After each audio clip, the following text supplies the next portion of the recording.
Field effect transistors, a new kind of control. So, welcome back to Bias Point, where we tune into the signals that shape electronics and the metaphors that shape understanding.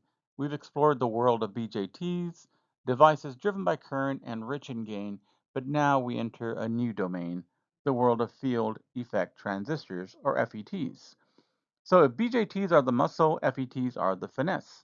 These devices are controlled not by how much current you push, but by that's right, the electric field you apply, like controlling a floodgate with a whisper instead of a shove. Over the next few episodes, we'll unpack JFETs, MOSFETs, enhancements, and depletion modes, and how these transistors are essential to modern analog and digital design. So, from amplifiers to microprocessors, this is the turning point in your journey from current driven control to voltage controlled precision. Voltage controlled gatekeeper. So today we begin with the JFET or junction field effect transistor. This is the first type of FET you'll encounter and the most intuitive place to start. So unlike the BJT, which is controlled by current at the base, the JFET is a voltage controlled device. Specifically, it uses the electric field between the gate and the channel to control current flow from the drain to the source. So the JFET is a normally on device, and that means that with zero gate source voltage, where VGS is equal to zero, current flows freely through the channel. The channel is made up of N-type material, in this case, and electrons move from the source to the drain when you have a VDD applied, a drain voltage. So just by connecting the drain and source without applying anything to the gate, the transistor conducts. And that's very different from the BJT, which needs base current to turn on. This is why the JFETs are called depletion mode devices. You have to apply a negative gate voltage to deplete the channel and turn the device on. The gate draws no current, making JFETs incredibly power efficient and ideal for input stages of sensitive analog circuits. JFET refresher, let it flow. So let's reinforce the foundation. This is an N-channel JFET. It's normally on. That means just like a door left open, it conducts by default. You don't need to knock, twist, or push as long as the drain is positive relative to the source. So electrons flow freely through the channel. In this default state, the gate to source voltage, VGS, is going to be zero, and the PN junction at the gates are reverse bias. So that reverse bias creates depletion regions, but they don't yet block the channel. So the current flows. No base current needed, no signal yet applied, just voltage controlled conduction. Channels, two polarities, JFET types. So now that we understand how a JFET operates, let's break it into its two core variations, and that would be the N channel and the P channel JFETs. Let's start off with the N channel JFETs. So this is the most common in practice. The channel is made up of N-type material. Electrons carry the current. The gate is negative relative to the source to reduce conduction, and the drain is positive with respect to the source. Now, on the other side, we have the P-channel JFET. This is the mirror image of the N channel. The channel is made up of P-type material. Holes carry the current. Gate is positive relative to the source to reduce conduction, and drain is negative with respect to the source. But the key insight is that the physics is the same. Polarities are flipped. The principle of reverse biasing the gate to pinch off current still applies, just with the opposite sign. So think of it like two water pipes. One flows left to right, the other right to left, but the valve control, the gate, works the same in both. What changes is direction you push the water and which type of particle flows. N channel JFET, symbol and polarity explained. So let's zoom into one of the most commonly used JFET types, which is the N channel JFET, and make sure that we understand both its symbol and voltage polarity requirements. So let's do a quick recap. We said there's two types of JFETs, the N channel and P channel. The key difference being that the direction of the current and the signs of the voltages that were applied. So for the N-channel JFET, gate is always negative or zero with respect to the source. So VGS is less than or equal to zero. The drain is positive relative to the source, so VDS is greater than zero. And this setup reverse biases the gate junction, allows the electric field to control current flow through the N-type material. The symbol, right? So let's look at the symbol. A tip for the symbol: the arrow points inward at the gate in the symbol. This helps distinguish it from a P channel, where in that symbol it points out. Right, so think of this again: N channel pointing in, if that helps. The schematic shown, we have VGG, which sets the gate voltage, often 0 or some negative number value. VDD provides the drain voltage that makes current flow from the drain to the source, and the channel conducts naturally unless the gate starts pinching it off with a negative field. JFET characteristic curve, three regions of control. So now that we've covered JFET structure and polarity, it's time to look at its characteristic curve.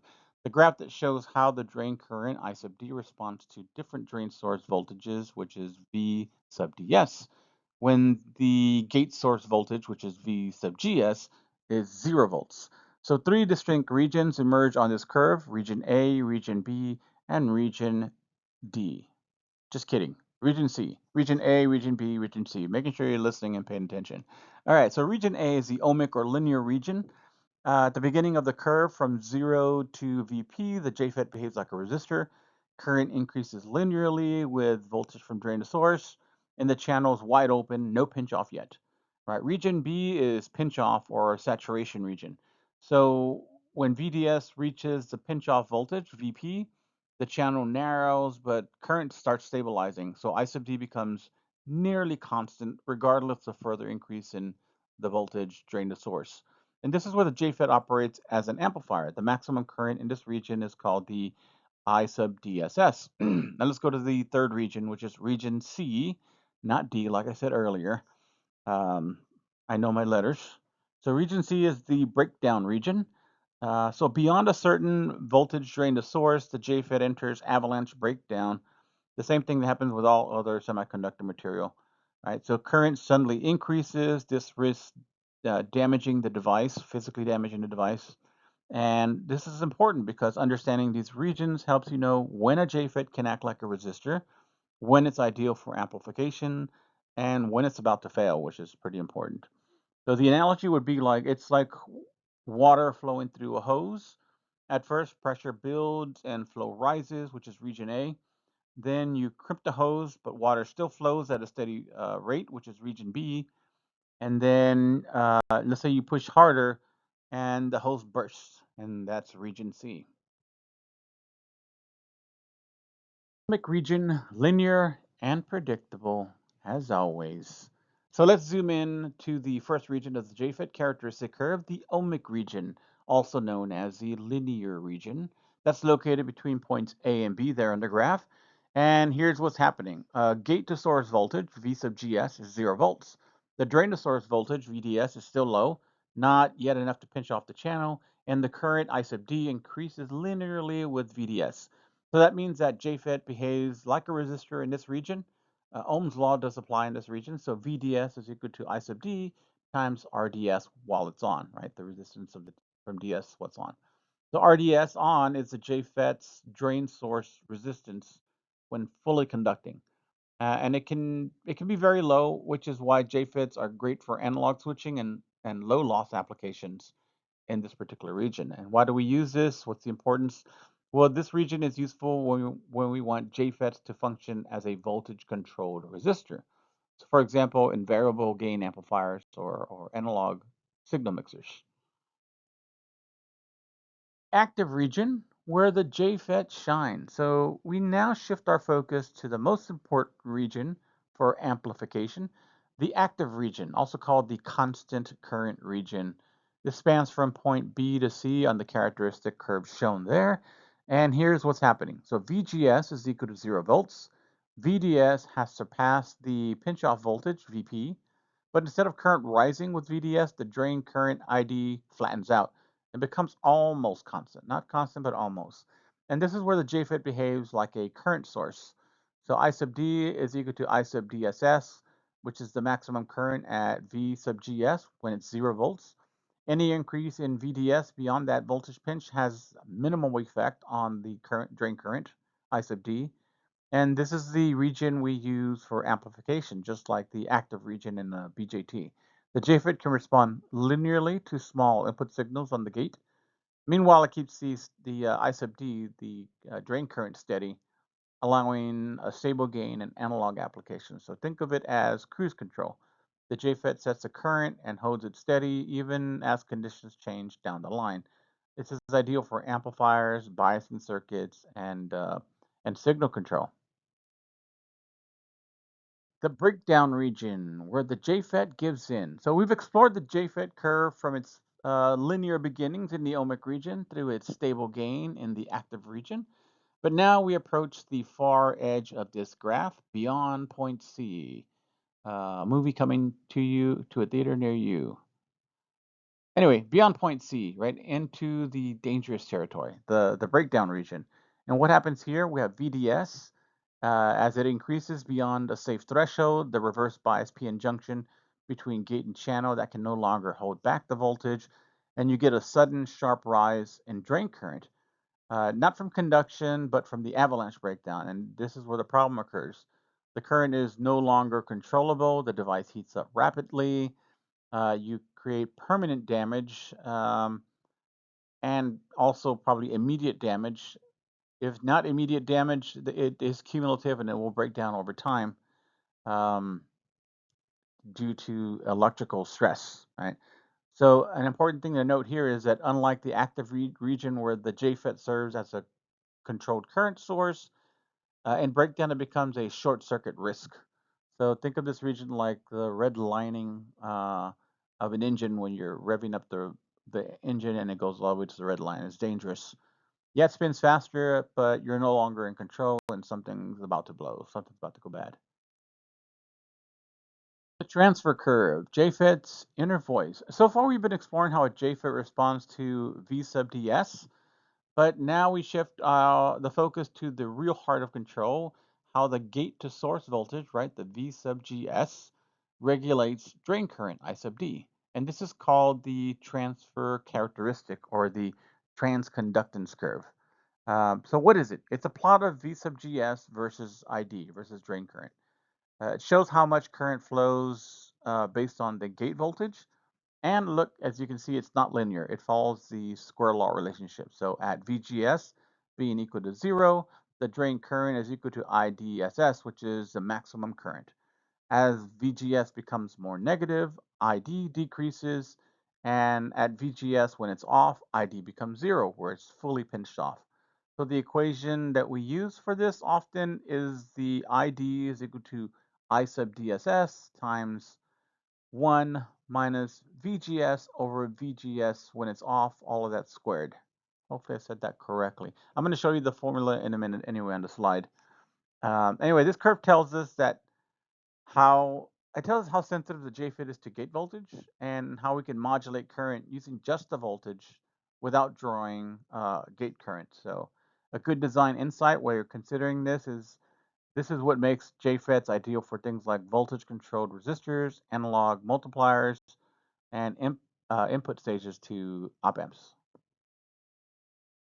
The math behind the curve, JFET transfer equation. So now let's go beyond the shape of the transfer curve and uncover the mathematical relationship that defines it. This is where the JFET reveals its elegant precision. The transfer curve is a plot of V sub GS on the x-axis, which is the gate to source voltage, and I sub D on the y-axis, which is the drain current.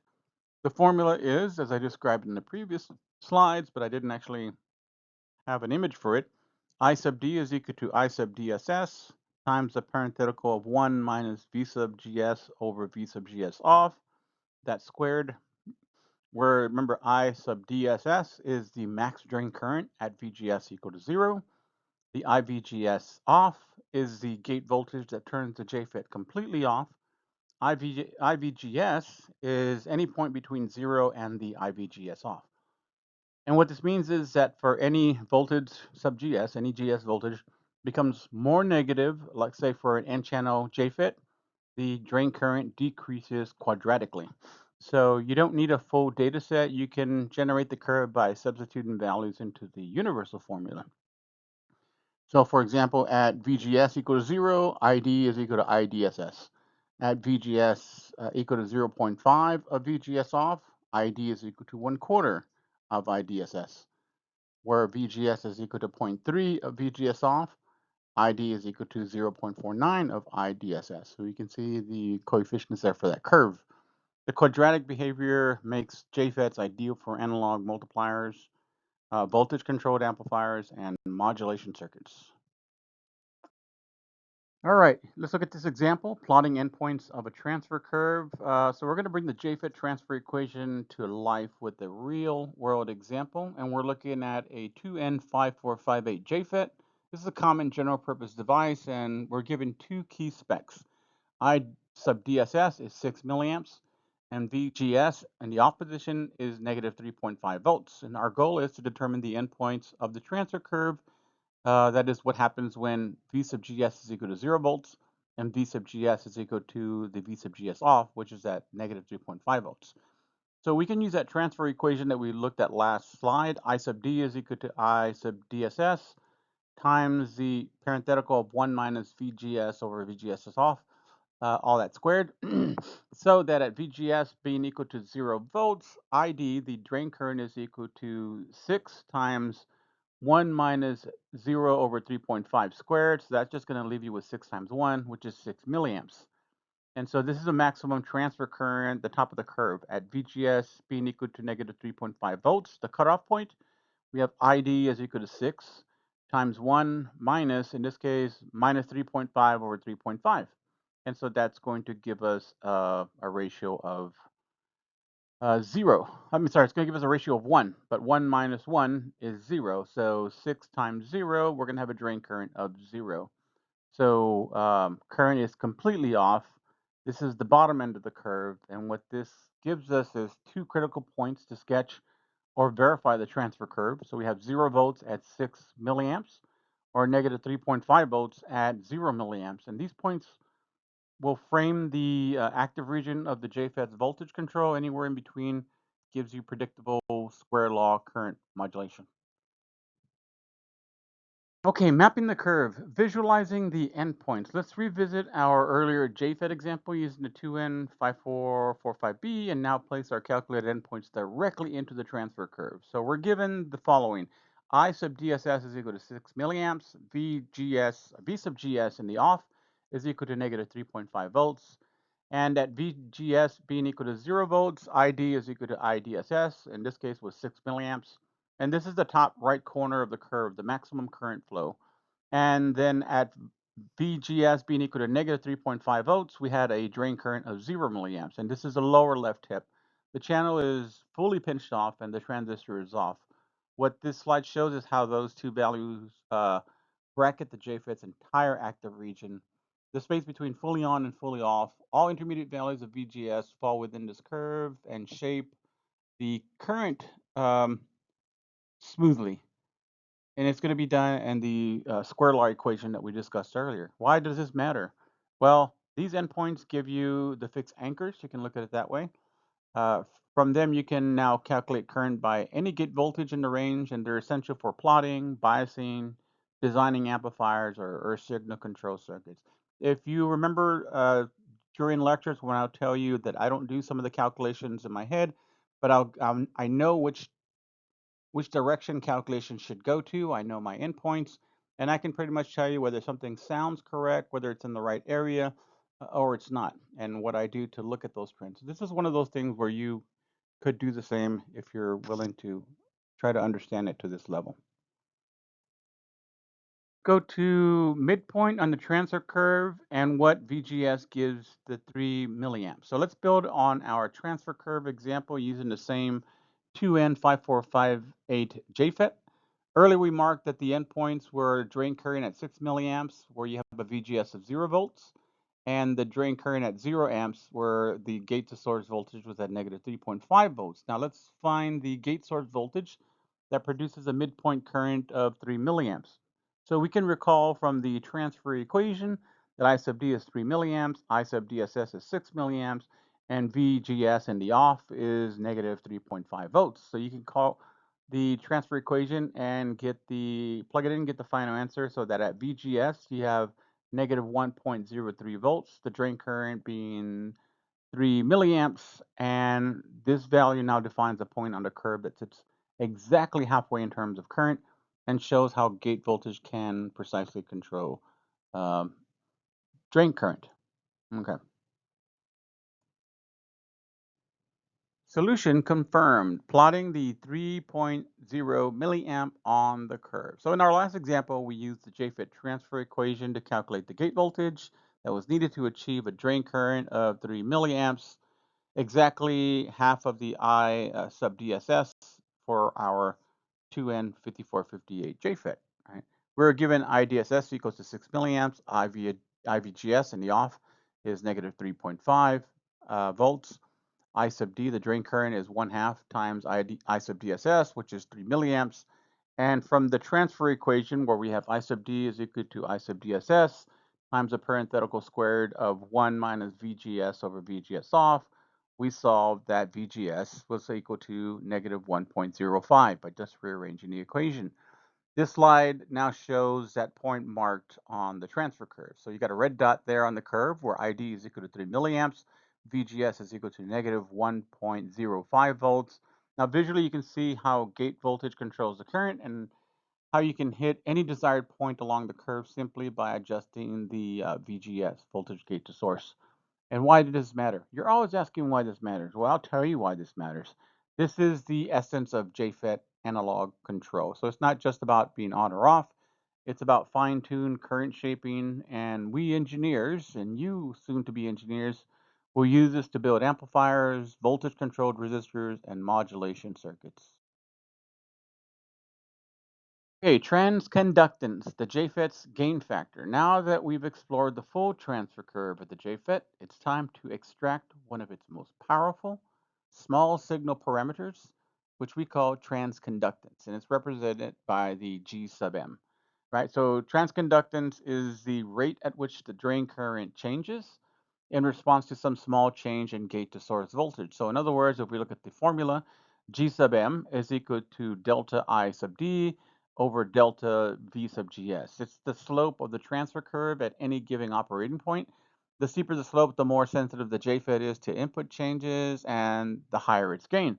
So what it means practically, if you have a large G sub m, uh, more output current change per volt of input swings.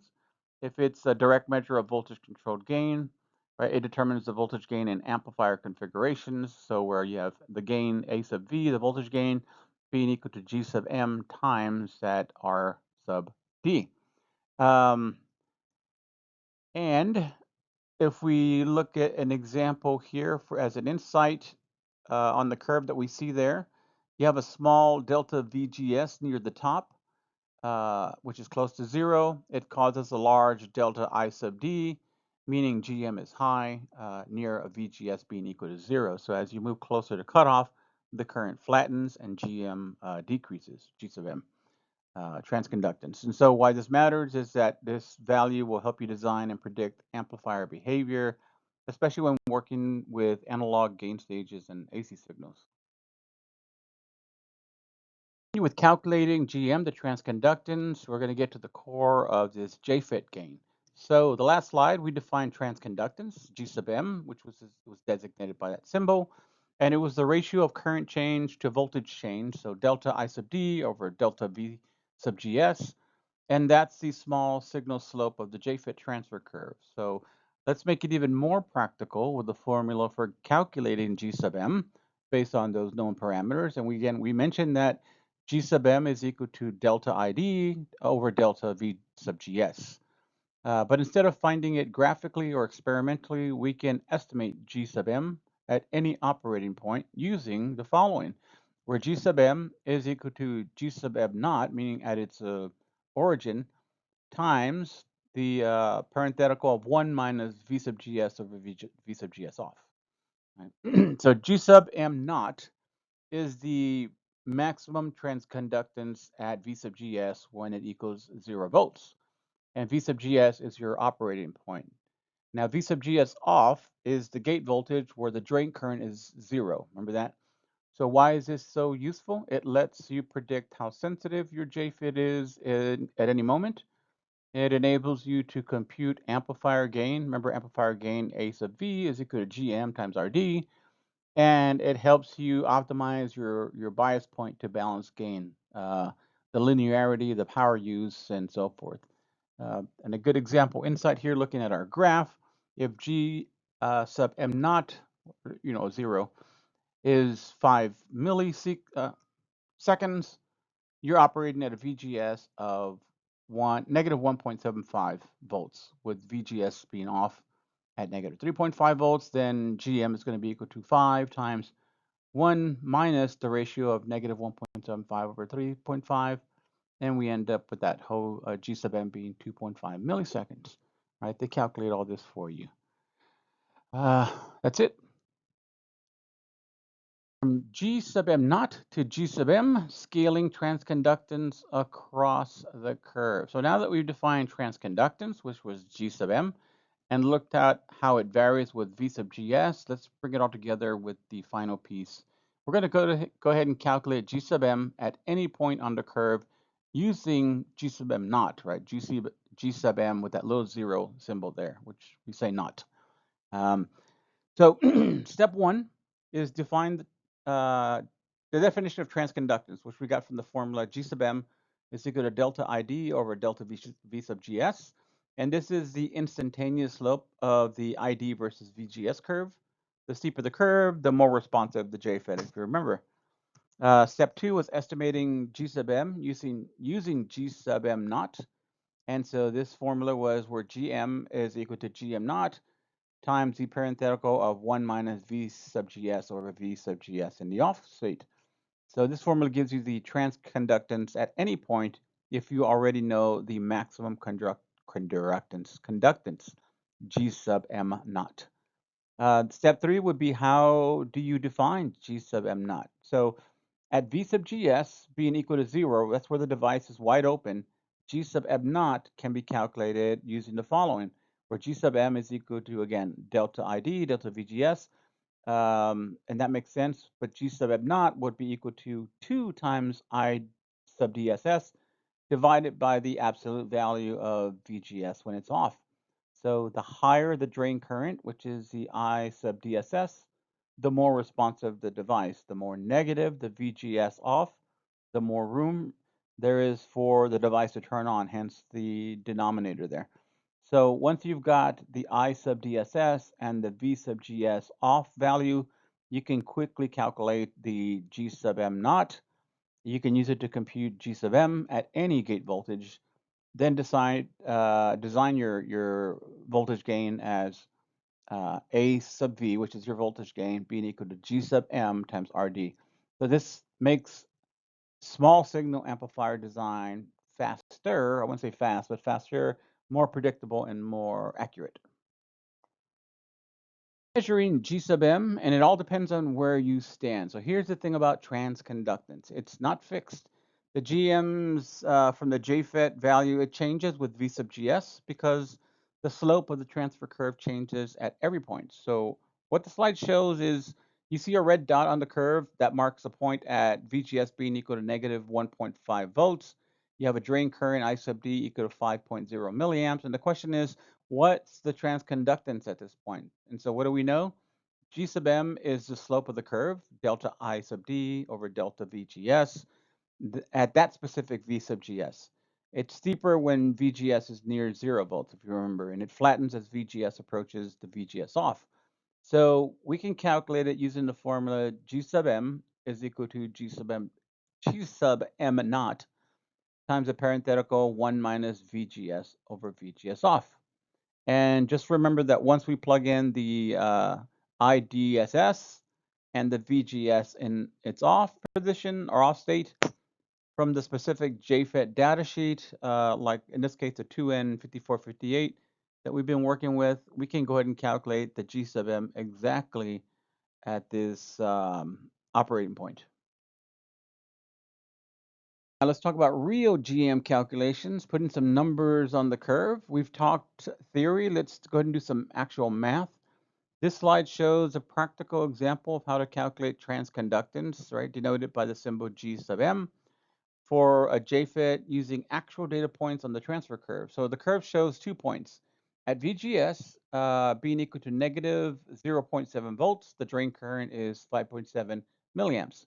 And at VGS being equal to negative 1.3 volt, the drain current I sub D is equal to 3.7 milliamps. So we can use the definitions that we've learned in the previous slides. GM is equal to delta ID over delta VGS, right? That's going to be 5.7 milliamps minus 3.7 milliamps on the numerator, and negative 0.7 volts minus a minus 1.3 volts in the denominator. We end up with 2 milliamps over 0.6 volts, and that gives us 3.33 millisiemens. Millisiemens. Right. And so what does this mean? JFET small signal gain at this operating point is going to be 3.3 millisiemens. That's how much drain current increases per volt of gate input. So at this point on the curve, if you do everything from here, if you connect this device to a drain resistor, let's say a 2.2K, your small signal voltage gain would then be AV times G sub M times RD, which is the drain resistor, which would be 3.33 millisiemens times that 2.2 k ohms, and we'd have a gain of 7.33. And that's not bad for a voltage controlled device with zero gate current. That's actually pretty incredible. Okay, let's go ahead and recap and talk about transconductance in action. Let's take a look at our final look at this example. Hopefully it'll help us reinforce the idea that transconductance depends on where you are on the curve. So we were given two VGS points, negative 1.3 volts and negative 0.7 volts. Those corresponded to drain current values of 3.7 milliamps and 5.7 milliamps. And that gave us a delta ID of 2 milliamps and a delta VGS of 0.6. We simply plug those into the definition. So G sub m is equal to 2 milliamps over 0.6 volts. And we ended up with the value of 3.3 millisiemens. So what it's saying at this point on the curve, the JFET's transconductance is 3.3 millisiemens, meaning every volt of gate source swing could cause about 3.3 milliamps of change in drain current. And this is your small signal gain lever. It's dynamic, it's not fixed. So you have to choose your bias point carefully, and your amplifier performance, again, it'll follow.